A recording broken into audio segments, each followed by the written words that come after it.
नेत्यांपासून ते राजकारणापर्यंत प्रत्येक घडामोडीवर बारीक नजर ठेवणारा तुमचा हक्काचा लोकल न्यूज प्लॅटफॉर्म ठाणे दर्पण, ठाण्याचं खरं प्रतिबिंब. ठाणे प्रादेशिक मनोरुग्णालयाच्या जागेत विस्तारित रेल्वे स्टेशन आणि मनोरुग्णालयाची विस्तारित इमारत उभारणीसाठी 1,614 वृक्षांपैकी 724 वृक्ष तोडण्याचा प्रस्ताव सार्वजनिक बांधकाम विभागाने ठाणे महापालिकेकडे मंजुरीसाठी पाठवला आहे. मात्र या वृक्षतोडीबाबत नागरिकांच्या हरकती येण्यापूर्वीच येथील शेकडो वृक्षांची कत्तल करण्यात आली असल्याची धक्कादायक बाब राष्ट्रवादी शरद पवार गटाने पुढे आणली. या प्रकरणी सार्वजनिक बांधकाम खात्याच्या अधिकाऱ्यांसह डोळेझाक करणाऱ्या ठाणे महापालिकेच्या वृक्ष प्राधिकरण अधिकाऱ्यांवरही गुन्हे दाखल करण्याची मागणी करण्यात आली. ठाणे प्रादेशिक मनोरुग्णालयाच्या जागेत विस्तारित रेल्वे स्टेशन आणि मनोरुग्णालयाची विस्तारित इमारत उभारण्याचे काम करण्यात येणार आहे. या कामासाठी मनोरुग्णालय परिसरातील 1,614 वृक्षांपैकी 724 वृक्ष तोडण्याचा प्रस्ताव सार्वजनिक बांधकाम विभागाने ठाणे महापालिकेकडे मंजुरीसाठी पाठवला आहे. या प्रस्तावात 303 वृक्ष तोडले जाणार आहेत, तर उर्वरित 421 वृक्षांचे पुनर्रोपण करण्यात येणार आहे. असे असले तरी पुनर्रोपणाचे ठिकाण, देखभाल आणि जगण्याचे प्रमाण याबाबत मात्र कोणतीही स्पष्टता नाही. या वृक्षामध्ये फणस, कैलासपती, अशोक, आंबा, बदाम, शेवगे, नारळ, ताड, साग, भोकर, कांचन, अनंता, बेहरी, माड, कडुलिंब, चाफा, उंबर यासारख्या विविध वृक्षांचा समावेश आहे. या भागातील हरितपट्टा नष्ट होणार असल्यामुळे त्यावरून टीका होत आहे. पर्यावरणप्रेमीमधूनही नाराजीचा सूर उमटत आहे. दरम्यान वृक्षतोड होणाऱ्या परिसराची पाहणी राष्ट्रवादी काँग्रेस शरदचंद्र पवार पक्षाचे जिल्हाध्यक्ष मनोज प्रधान यांनी केले. या पाहणीनंतर अधीक्षक नेताजी मोळीक यांची भेट घेऊन निवेदन दिले. या पाहणीमध्ये अनेक ठिकाणी आधीच वृक्षतोड झाल्याचे आणि अतिशय जुनी झाडेही तोडण्यात आली असल्याचे दिसून आले. तसे हरकती येण्यापूर्वी शेकडो झाडांची कत्तल करण्यात आल्याचा दावा प्रधान यांनी केला आहे. देशातील सर्वात मोठे मनोरुग्णालय या ठिकाणी उभे राहणार आहे. केवळ रेल्वेचे विस्तारीकरण होणार आहे याचे आम्हाला कौतुक आहे. किंबहुना विकासाचे आम्ही स्वागतच करत आहोत. पण शहरात उरलेली शेवटची वनराई नष्ट करण्यात येत असेल तर ते आम्ही सहन करणार नाही. सर्वात महत्त्वाचे म्हणजे याबाबत विचारणा केल्यानंतर ठाणे महापालिकेचे अधिकारी उडवाउडवीची उत्तरे देत आहेत. 24 नोव्हेंबरला वृक्षतोड करण्याबाबत हरकती मागवल्या जात आहेत आणि त्या आधीच झाडे तोडली जात आहेत. झाडांच्या फांद्या तोडायच्या असतील तरी परवानगी घ्यावी लागते. इथे परवानगीच्या आधीच कत्तल करण्यात आलेली आहे. सर्वोच्च न्यायालयाचे माजी न्यायाधीश ओक यांनी झाडे तोडणे हे खुनासारखे आहे असे म्हटलंय. सर्वोच्च न्यायालयाचा हा निर्णय असताना जर वृक्षतोड होत असेल तर संबंधितांवर गुन्हे दाखल करावेत अशी मागणी त्यांनी केली. ठाण्याच्या वागळेशेठ भागात डॉक्टर बाबासाहेब आंबेडकर यांच्या प्रतिमा आणि चबुतऱ्याजवळ जादूटोणा करण्यात आल्याचा प्रकार उघडकीस आलाय. 5 आणि 8 डिसेंबरला हा प्रकार झाल्याने संतप्त झालेल्या नागरिकांनी वागळेशेठ पोलीस ठाण्यात गुन्हा दाखल केला आहे. तक्रारदार यांनी दिलेल्या तक्रारीनुसार वागळेशेठ येथील संत ज्ञानेश्वर नगर भागातील डॉक्टर बाबासाहेब आंबेडकर चौक येथे डॉक्टर बाबासाहेब आंबेडकर यांची प्रतिमा आणि चबुतरा आहे. तक्रारदार नेहमी प्रतिमा आणि चबुतऱ्याची साफसफाई करतात. 5 डिसेंबरला सायंकाळी ते सफाई करत असताना त्यांना प्रतिमेच्या मागील बाजूस एका कागदामध्ये पिठाने बनवलेल्या बाहुल्या आढळून आल्या. त्या बाहुल्यावर हळद कुंकू होते. या घटनेनंतर सर्वजण एकत्र आले व त्यांनी वागळेशेठ पोलीस ठाण्यात जाऊन निवेदन दिले. 8 डिसेंबरला मध्यरात्री 12 वाजता तक्रारदार हे प्रतिमा आणि चबुतऱ्याची स्वच्छता करत असताना पुन्हा पिठाने बनवलेल्या बाहुल्या आढळून आल्या. यानंतर येथील नागरिकांनी एकत्र येऊन या प्रकरणी वागळेश्वर पोलीस ठाण्यात तक्रार दाखल केली. या तक्रारीच्या आधारे वागळेश्वर पोलीस ठाण्यात महाराष्ट्र नरबळी आणि इतर अमानुष, अनिष्ट, वाघोरी प्रथा व जादूटोणा यांना प्रतिबंध करण्याबाबत व त्यांचे समूळ उच्चाटन करण्याबाबत अधिनियमन 2013चे कलम 3/2 आणि भारतीय न्याय संहिता BNS 2023चे कलम 29 प्रमाणे गुन्हा दाखल करण्यात आला आहे. ठाणे महापालिका स्वतःच्या योजनेसाठी भातसा नदीवरील पिसे बंधाऱ्यातून पाणी उचलून त्याचा शहरात पाणीपुरवठा करते. हा शहरातील सर्वात मोठा पाणीपुरवठ्याचा स्रोत मानला जातो. ठाणे शहराला पाणी पुरवठा करणाऱ्या पिसे बंधारा येथून टेमघर जलशुद्धीकरण केंद्राकडे पाणी वाहून आणणारी 1000 मिलीमीटर व्यासाची जलवाहिनी कल्याण फाटा येथे महानगर गॅसच्या कामामध्ये शनिवारी सकाळी नादुरुस्त झाली. या जलवाहिनीच्या दुरुस्तीचे काम सुरू असले तरी त्यास वेळ लागत असल्यामुळे पुढील 3 दिवस 30% पाणी कपात लागू करण्यात आले. त्यामुळे नागरिकांना पाणी टंचाईचा झळा बसणार आहेत. ठाणे महापालिका क्षेत्राची लोकसंख्या 27 लाख इतकी आहे. शहरासाठी प्रतिदिन 721 दशलक्ष लिटर इतक्या पाण्याची गरज आहे. परंतु शहराला प्रत्यक्षात दररोज 585 दशलक्ष लिटर इतका पाणीपुरवठा होतो.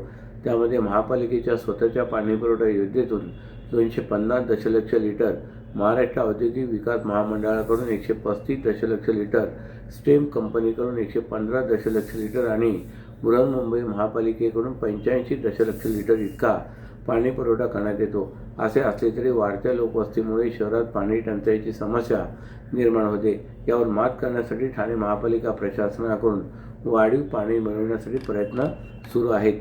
तर ठाणे शहराला पाणी पुरवठा करणाऱ्या पिसे बंधाऱ्यात येथून टेमघर जलशुद्धीकरण केंद्राकडे पाणी वाहून आणणारी 1000 मिलीमीटर व्यासाची जलवाहिनी कल्याण मानकोली नाका येथे महानगर गॅसच्या कामामध्ये शनिवारी सकाळी नादुरुस्त झाले. पाणीपुरवठा विभागामार्फत जलवाहिनीच्या दुरुस्तीचे काम मागील 2 दिवसांपासून सुरू आहे, परंतु जलवाहिनी जुनी व प्रिस्टेस कॉन्क्रीट पद्धतीची असल्यामुळे दुरुस्तीच्या कामासाठी आणखी 3 दिवस वेळ लागण्याची शक्यता आहे. या कारणास्तव ठाणे शहराकडे येणारा पाणीपुरवठा कमी झाला असून शहरामध्ये 30% पाणी कपात लागू करण्यात येत आहे.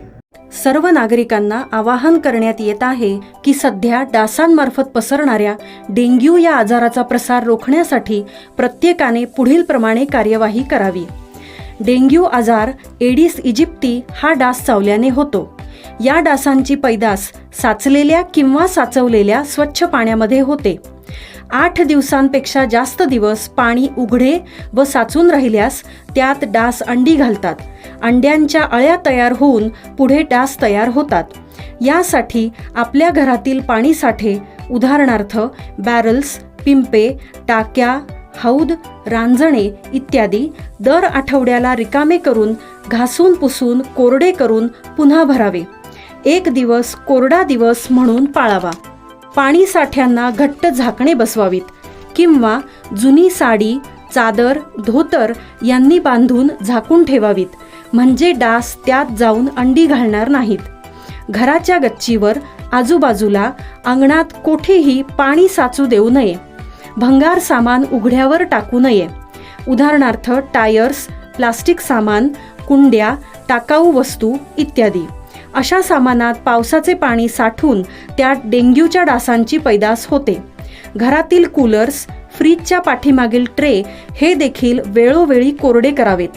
लक्षात ठेवा, नुसत्या फवारणीने डास घनता कमी होत नाही, तर त्यासाठी डास पैदास ठिकाणे नष्ट करणे ही आपल्या सर्वांची जबाबदारी आहे. कोणताही ताप अंगावर न काढता जवळच्या शासकीय रुग्णालयात मोफत औषधोपचार घ्या. अशा प्रकारे नागरिकांनी सहकार्य केल्यास डेंग्यूचा प्रसार रोखणे सहज शक्य आहे. मस्क्युलर डिस्ट्रॉफी हा दुर्मिळ आजार असला तरी या मुलांची इच्छाशक्ती अत्यंत प्रबळ आहे. त्यांच्यात असलेल्या इच्छाशक्तीमुळे आपण सर्वांनी त्यांच्या पाठीशी उभे राहिले पाहिजे, असे प्रतिपादन करत या आजारावर लस उपलब्ध व्हावी म्हणून राज्य सरकार केंद्र सरकारकडे पाठपुरावा करणार असल्याची ग्वाही उपमुख्यमंत्री एकनाथ शिंदे यांनी दिली.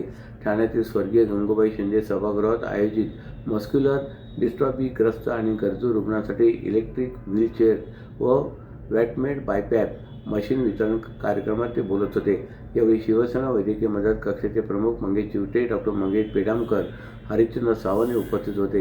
या कार्यक्रमाचे आयोजन शिवसेना वैद्यकीय मदत कक्ष आणि श्रीकांत शिंदे फाउंडेशन यांच्या मदतीने करण्यात आले होते.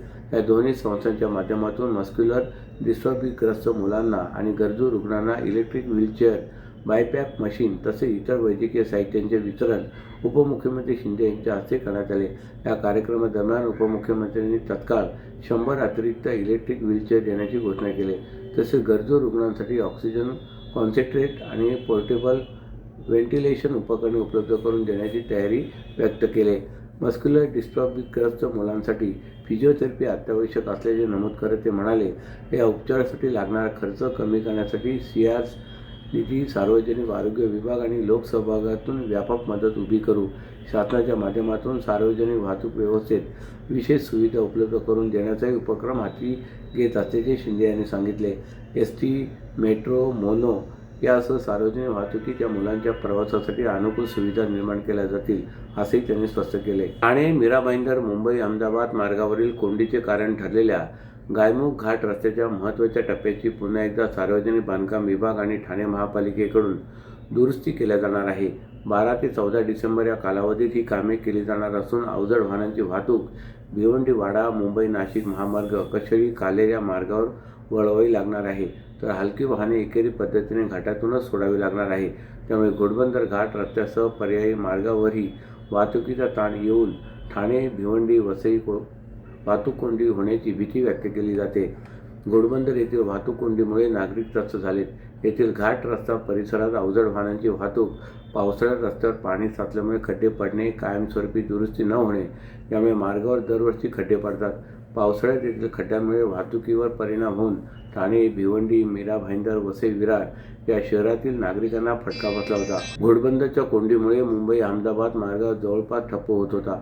या मार्गावरील काही भागात मीरा भाईंदर महापालिकेच्या माध्यमातून तर काही भाग सार्वजनिक बांधकाम विभाग ठाणे महापालिकेकडून दुरुस्त केला जातो. सार्वजनिक बांधकाम विभाग ठाणे महापालिकेने यापूर्वी अनेकदा येथील रस्त्याच्या दुरुस्तीची कामे केली होती, परंतु येथील परिस्थिती बदलली नाही. खड्ड्यामुळे वाहने आदळून वाहनांचे देखील नुकसान होत होते. सार्वजनिक बांधकाम विभाग आणि ठाणे महापालिकेने येथील गायमुख घाट परिसरात रस्त्याच्या दुरुस्तीसाठी काही दिवसांपूर्वीच ठाणे वाहतूक नियंत्रण शाखेकडे परवानगी मागितली. गायमुख घाट रस्त्याचे सुमारे 500 मीटर लांबीचे काम केले जाणार असून हलक्या वाहनांना एकाच मार्गिकेवरून दोन्ही दिशेकडील वाहतूक सोडावी लागणार आहे. तसेच घोडबंदर घाट रस्त्याची वाहतूक एकेरी पद्धतीने सुरू झाल्यास येथून पालघरच्या दिशेने वाहतूक करणाऱ्या अवजड वाहनांना भिवंडी, वाडा, कशेळी, कालेर आणि मुंबई नाशिक महामार्गाने वळवावे लागणार आहे.